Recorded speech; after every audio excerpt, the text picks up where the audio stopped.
Yo, everybody, we made it to the end. I'm consolidating two classes into one just because they've been running shorter at this point. It's more about the rabbit holes you're provided and putting in the work because that's what it's going to take to be a professional. So the last real topic is broadly defensive security.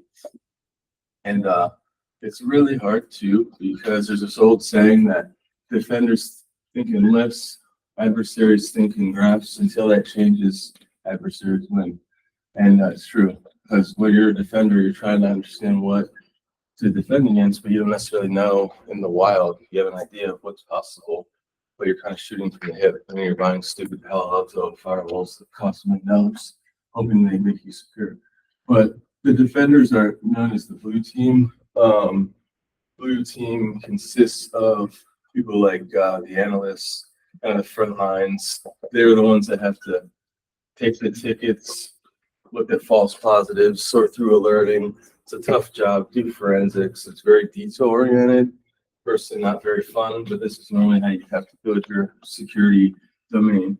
And then you got, your engineers. They're normally the ones that design and deploy the systems. So your infrastructure, your tooling, detection engineering, pen teaming, red, all that stuff, and architects. And sort of 10 years ago, this sort of converged because we're not enough security people to just do one or the other. So as an architect, you have high level threat modeling. You work with product management engineers to design security by default. That's your North Star, and they have to work together. But you also have to then work with compliance, your GRC, governance, risk compliance, make sure you're following the law and staying according to SOC 2 Type 1 or whatever it may be, so you can stay in business, but compliance doesn't equal security. And, you also hear this thing called the purple team. So it's a transitive thing. The purple, because blue and red, blue has to work with the red teamers. Red teamers are often seen as the special snowflakes because they just do what they want. However, if you're not driving remediation, none of it matters. So the purple team's there to facilitate what's happening in Team Blue. They drive each other nuts because often you get these rogue red teamers that just start doing port scans, and their objective is, "Oh, lols, we've hacked you." But again, without remediation, none of it really matters. And so that's the blue team in a nutshell. But there's a lot of responsibilities that fall on them. So the first one is called security operations. So that's really some companies have the resources to man it internally, most do not. And so that's like your group of people that are doing network security monitoring, looking at your security incident and management system, designing security orchestration, automation, response, DFIR, digital forensics and incident response, and then other threat hunting, which is, when you have a threat in the network, you've got to either snuff it out or let it proceed. There's not necessarily a right or wrong answer. It depends on your organization and your appetite for risk. And there's threat intelligence. I've never quite seen the value in it. It's dubious, but the idea is you're going to get feeds from SIG and MISP that tell you what emerging threats are. The problem is a lot of times they're theoretical. They're not specifically tailored to you. But gray noise is one exception because it's different. It looks at all the passive traffic and it filters everything out except for targeted attacks. So you might have 100,000 IPs hitting your web application firewall, but they're either bots, they're opportunistic, they're not actually real threats. And so gray noise will just filter out. And I've seen that be effective, but it's still dubious as to the value of threat intelligence, but people spend a lot of money on that. So SecOps relies a lot on what's called security incident event management. This is still the core tool. And what it does is it ingests various telemetry. So like log files from cloud, network, application, etc. And then it tries to do correlation, tries to build timelines, understand events. Problem is, it doesn't work for real time, right? Before Honeypot Boo Boo, which changed the world. No, you're trying to find needles in haystacks. You're trying to look at this broad pattern. Normally people cast a wide net and they're just ingesting alerts, hoping that there's something of value. Now, a sim is great for historical data because you want to capture the events, but if you want to know that you're being breached, this isn't effective, obviously, because people are getting pwned left and right. But the sim is kind of the cornerstone because then it allows you to create tickets and alerts and then send to like Jira and all that stuff. And then when you have a fundamental sim, you can do cool stuff like automation and orchestration. So this other buzzword, SOAR, we're now in the V2 of it. The early one was like Demisto and Palo Alto, and not a whole ton of value. But for example, Tynes out of Dublin, they allow you to create series of actions based on any number of events. So for example, I wrote a story, takes canary alerts, looks at the threat intel from gray noise, creates an asset, and basically orchestrates like alerting. It'll tell you like, okay, if there's a Tor IP as one of your assets, that's an issue. Why are your machines communicating? And then you can create a level of severity ticket. So that's SOAR. Or like someone gets a malware, CrowdStrike. CrowdStrike can then automate, doing memory dumps and quarantining and stuff that you normally do manually. So this is key. This is key to making sure mistakes are limited and that analysts and security blue teamers can focus on solving real problems, because that's the issue. They're not, and that's why they're burning out and not effective.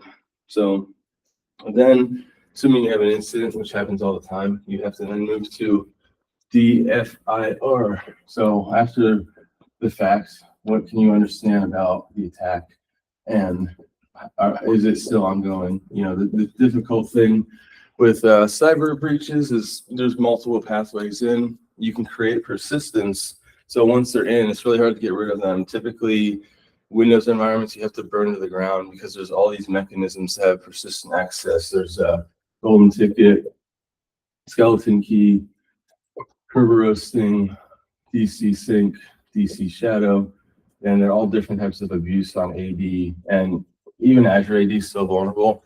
It's more bare bones, but the issue with Azure AD is you got bidirectional risk. So you can go from the cloud to on-prem and vice versa. So it's a wider attack surface, but people mistakenly think we're in the cloud, we're secure. Now, I mentioned week 6, there's just different ways to control it. Software-defined security as opposed to hardware. You don't have access to the disk. You can't use full disk encryption, FIPS, but you can use software-defined. So it's just a different mindset, and a lot of security professionals have not adapted. A lot of them don't understand zero trust. They still think in a VPN perimeter model. And so again, this is why there's still issues. And SOAR is cool, but yeah, that is blue teaming. The state of the blue team is not great, mostly because there's 4 million unfilled security jobs. 26,000 get added every month. Not a lot of people want to be defenders. It's not as glamorous, but the other thing about it that's worth mentioning, because it's going to pivot into the next talk, or the next segment, is security is the end of the road. So people try to understand, or like, how do I get into security, or why do I have to be an analyst, or whatever. To even get to that point, like, security requires a fundamental understanding of all the other elements to be good. You can fumble and tinker with your tits and try to be an analyst, but you're only going to have so much potential unless you understand the code. And because to understand the code is to then understand the operating system, the infrastructure, and all of that. So, normally the pathway in is, become like a network engineer or an infrastructure. So, networking, OSI, foundational, or you could be a software engineer. Some of the best security engineers I know started in software because, again, they have to understand the code. The code is where the vulnerability exists. And then from there, you can kind of branch. So then you have to understand site reliability engineering, SRE. So how do we use, infrastructure as code like Terraform to deploy en masse AWS resources, put guardrails in place? There's this great service called asecure.cloud, and it has all these cloud formation templates and baselines. So maybe you're spinning up pizza. Okay. Maybe you're spinning up a new AWS account. You don't know the first thing about securing it by default, and it's not secure by default. This has automated ways to run through. So it'll do stuff like enable CloudTrail, because that's the essence of gathering logs from any AWS service. Then CloudTrail has to send a CloudWatch, which is the actual alerting from a CloudWatch. You'll typically then have like a SQS to create sort of messages, and all the while it's just sending into something like GuardDuty, which is kind of a SIM. This is looking for anomalous events, people port scanning or crypto mining.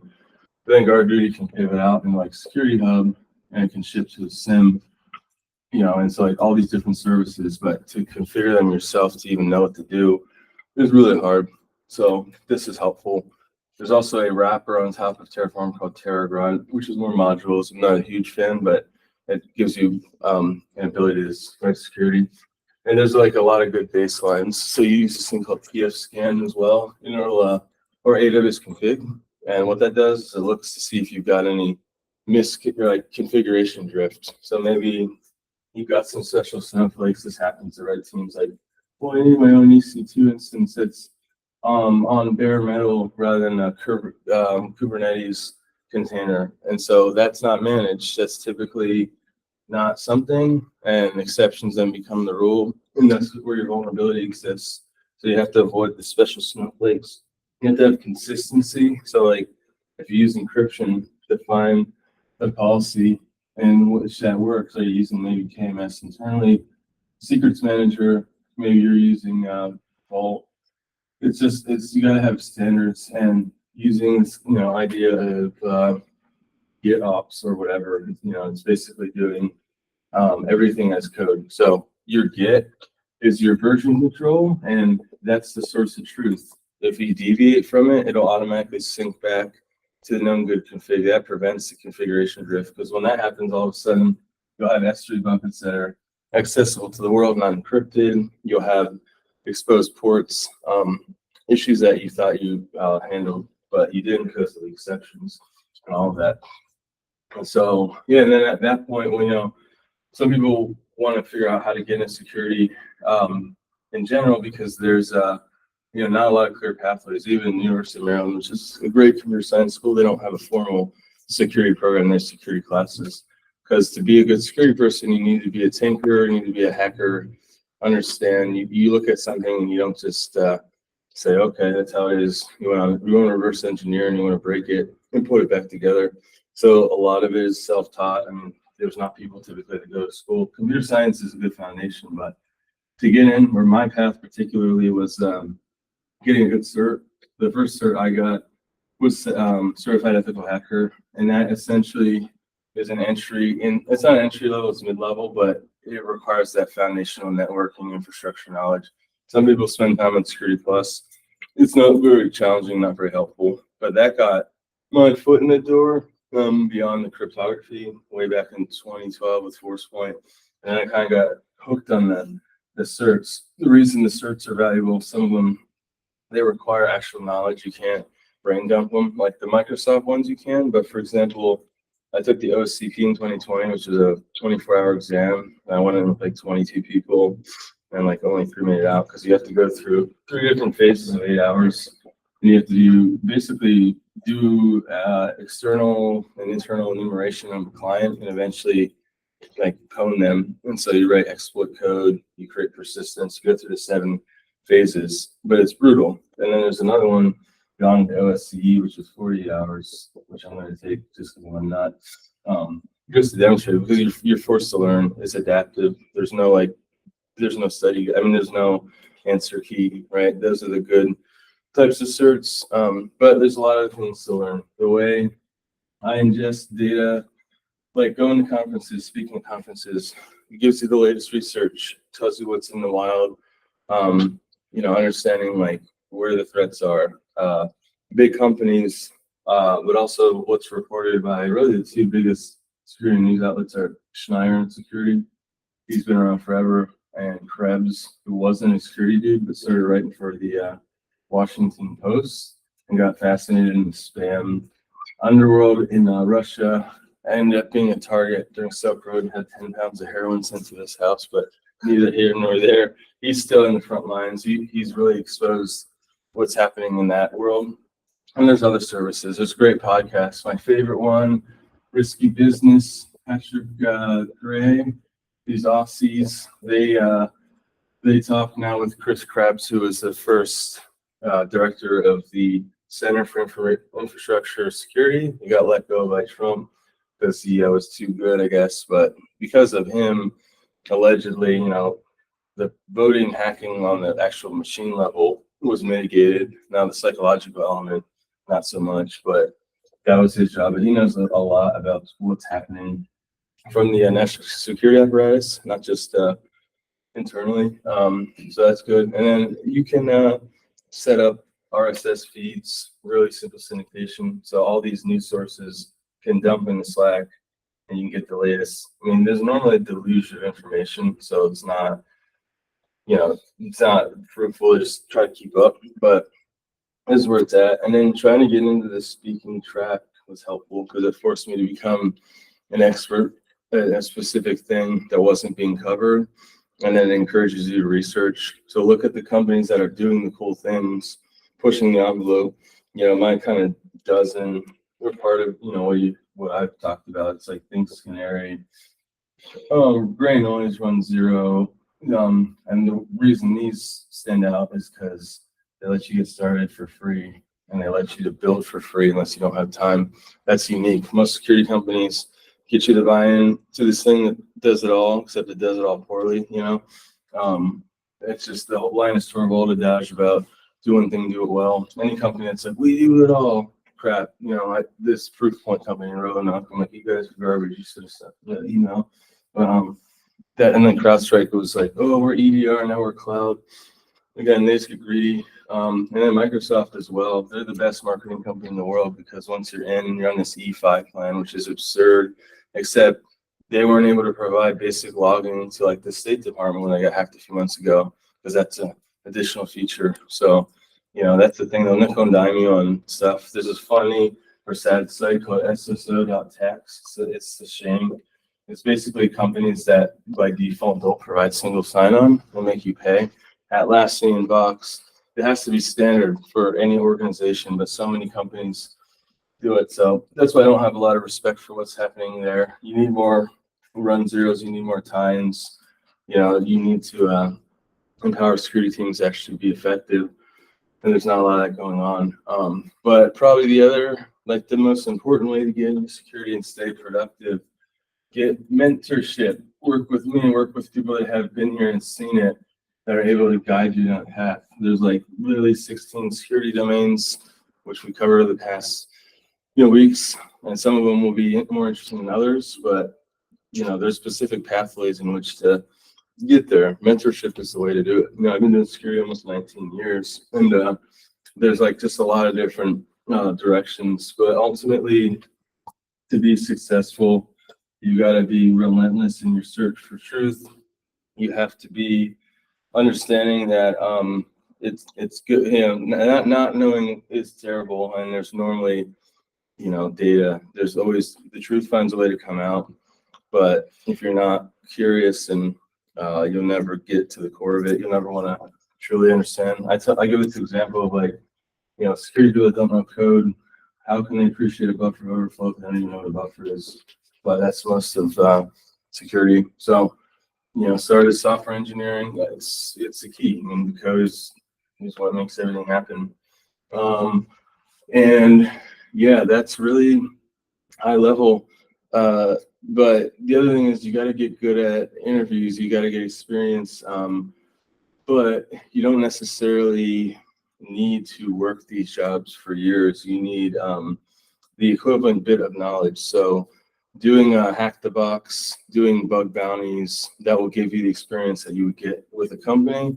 Building your own like labs. It's the interviews typically, it's not going to say, well, you have a degree, this or that. It's like, what are you doing currently to understand security and to like become fluent? So and also it's like 93% of resumes have some sort of embellishment anyway. I'm not telling you that's the approach, but it has to happen because there's no perfect candidate. But it's a really interesting economy because at one hand, you've got all these openings. On the other hand, it's really hard for people to find security. because again, there's not a lot of great security people. The ones that are great aren't on the market. But it's lucrative. It is the most highest paying of the jobs within IT in the domains, because like I said, it requires fundamental knowledge because it's hot shit too. Everyone needs security, or they don't need it until they get, breached. But it's becoming more part of the program. But the only way the business can appreciate it is if your security program is driving productivity. So early in the days of security, all it was seen as a cost center, right? And then it became a cost avoidance center. But the true North Star of any program should be you're creating business. Like if you can get a certification for your company that leads to a funding round of 30 million, that's driving it forward. Or maybe you roll out passwordless authentication, saving people time, making you more secure. There's this book called How to Measure Anything in Cybersecurity, and it gives you a sense of how to quantify metrics, because security can be nebulous. You can think about it and be like, well, how do we know we're secure? We're not breached. Not necessarily. You want to look at actual metrics. Are you driving costs down? Are you saving time for IT?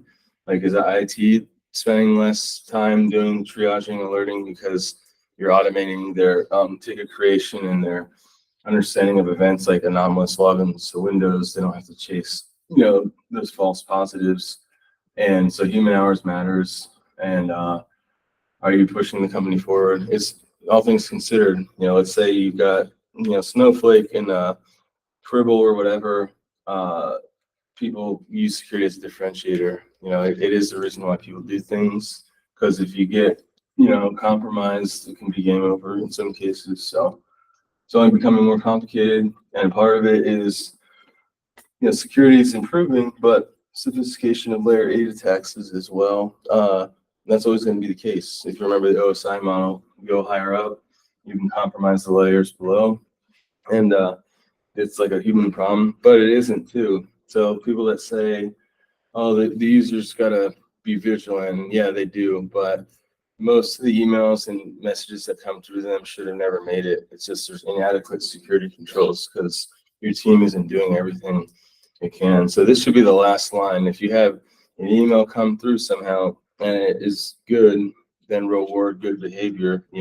Someone actually finds it, give them an iPad, or send them to Disney World or something.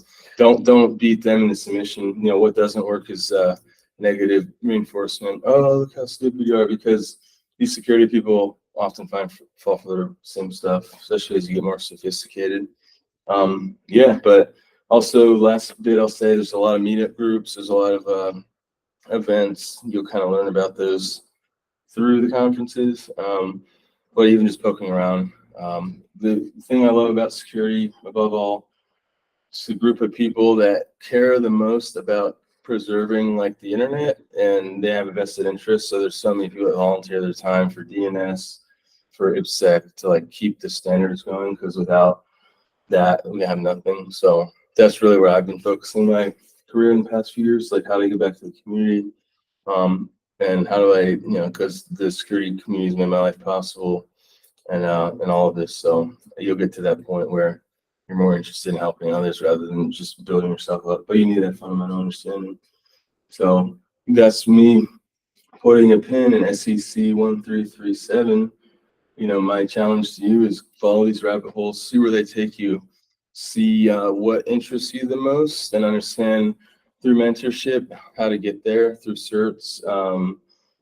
It's a long, interesting road, but like I said, it's worth it. Once you're in, you're in. There's never going to be a need for less security, only more so, especially with this quantum stuff. Which, by the way, going to take a week break, but I will. I'm going to plan on presenting on the 29th. It's going to take a little more time to prepare because it's like the meta epic stuff. So appreciate you all being part of this journey, and send the materials to friends and family that missed it, because it's a long commitment. But I guarantee if you go through the material, you have a fundamental understanding and appreciation for security that can lead to a job, or just more awareness so you can protect your friends and family. So, ta-da, thank you. That's a wrap. All questions, comments, concerns?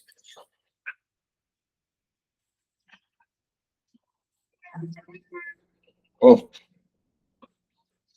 We're good. All right. I feel good. Time for a nap. Thanks, everyone. Hit me up anytime. JustinRedton.io. I'm a ghost. Otherwise, also, yeah, Twitter. I'm occasionally on Twitter. Mastodon. But yeah, I am ghost. It's been real. Adios.